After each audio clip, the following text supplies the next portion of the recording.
Assalamualaikum, selamat siang. Ada beberapa usulan yang harus kita sampaikan. Akan tetapi kali ini saya ingin menanyakan perihal bagaimana soal dukung-mendukung dalam setiap pemilihan menjelang pemilihan umum. Kepada pengamat politik, kepada yang ahli bahasa, kepada yang merasa ahli dan memang ahlinya, kepada yang punya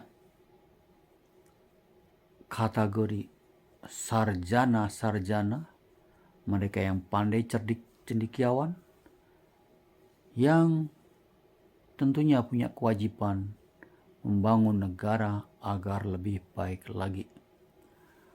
Sebagai seorang yang tanpa gelar sarjana, saya ingin bertanya perihal soal dukung-mendukung dalam setiap menjelang pemilihan. Apakah salah si A mendukung A1 karena dia mengkarismatikan A1? Apakah B salah mendukung B1 karena ada unsur keuntungan dengan diselenggarakan pemilu?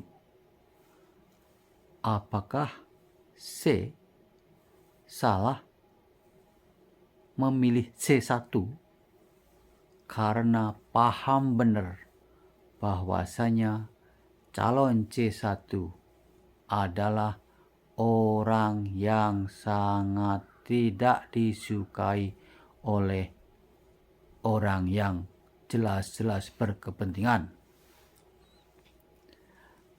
Secara keseluruhan, secara berbeda pandangan, semuanya tidak ada yang salah.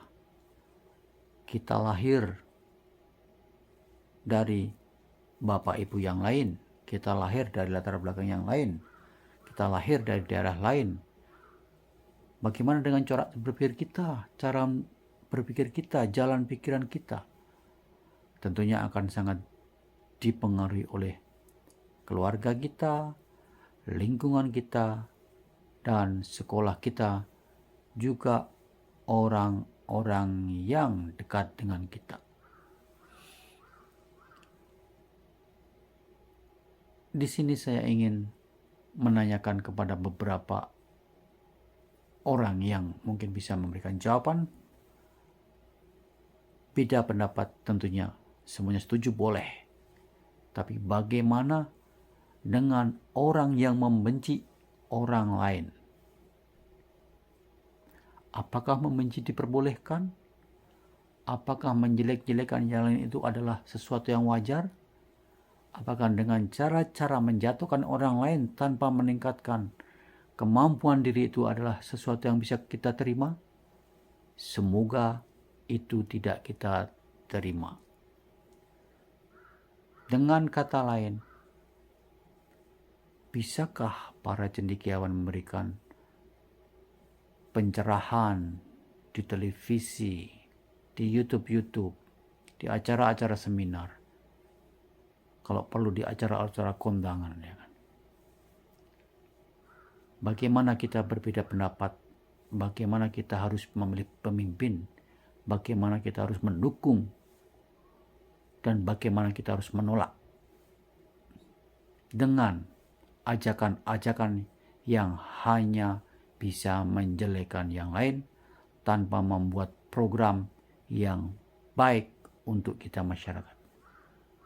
Dan untuk yang ingin menjawabnya, tidak perlu menelepon langsung ke saya.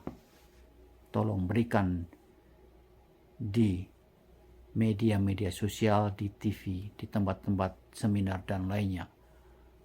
Corongkan mulut-mulut kalian, mulut-mulut suci, mulut-mulut yang keluar akan pepatah, akan nasihat yang bisa membuat kami rakyat kecil bisa sadar Kita memilih seseorang bukan karena karisma.